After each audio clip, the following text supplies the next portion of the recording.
Alhamdulillah hari ini aku lagi bikin ikan pindang gabus. Ini pindang gabusnya tuh, biasa aja tidak pedes. Biasanya sih kalau bikin ikan pindang yang enak itu lebih lengkap bumbunya ya guys. Nah ini ikan pindangnya tuh biasa aja, kita menggunakan bumbu seadanya aja.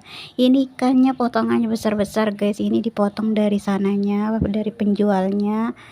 Nah ini juga aku habis bikin tumis wortel campur labu siam, ini ditumis biasa. Nah ini juga aku bikin sambal terong, tapi sambal terongnya tidak pedas guys, biasa aja.